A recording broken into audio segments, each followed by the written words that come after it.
Better music and more of it. And on Tuesdays, it's time to get down to business and talk business with our business bloke, Andrew Savage. G'day, mate. How are you? I'm going very well, thank you. How's yourself? I have no complaints so far. The day's only young. That's right. It's early still. Yeah. What are we covering today? Well, I'd love to talk about growing and scaling your business. I was at the rally at the weekend. The Northwest Car Club put on an amazing event up there behind Burnie. I put the Facebook feed up and saw some fantastic footage coming. The night racing's amazing. Looks incredible, isn't it? Yeah. I was lucky enough to actually volunteer for a checkpoint there. Oh, good on you. Yeah, I was actually alone in the wilderness and the jungles behind Burnie. And I was watching the cars come through. The first ones are so fast. Man, they are off their heads, those guys. Blink and you miss them. Incredible. Yeah. What I did observe, though, was the first 3 or 4 cars came through like super quick. And then I think his name's Toby Price came through. He's one of the favourites to win the WRX one, and he wasn't actually going that quick. I thought, oh, that's interesting.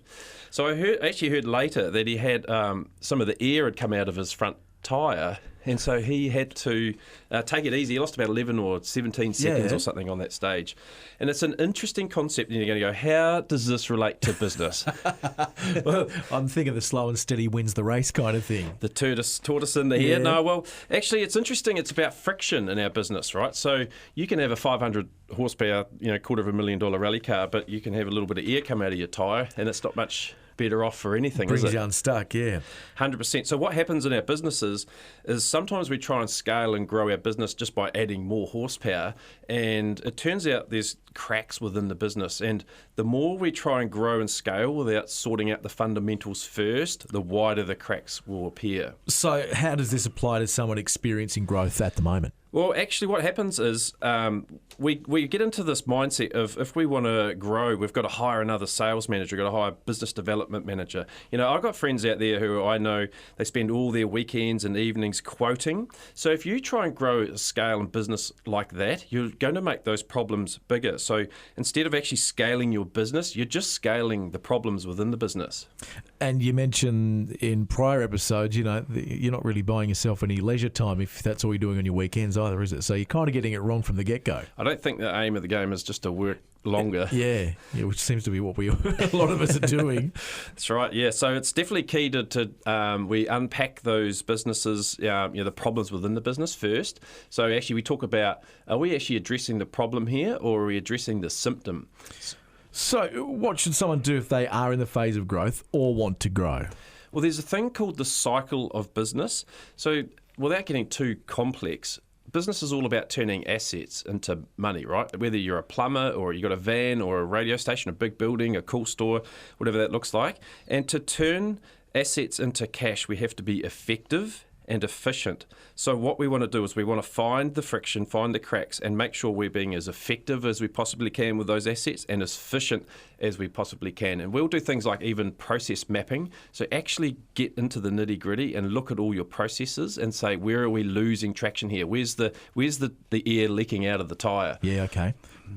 Great metaphor. I think we can all understand that. Now, what's the result if they get this right? Well, I worked with a business recently, actually, and we were hunting for a business development manager. We were looking to pay maybe, $150,000 for this person, and we couldn't find them.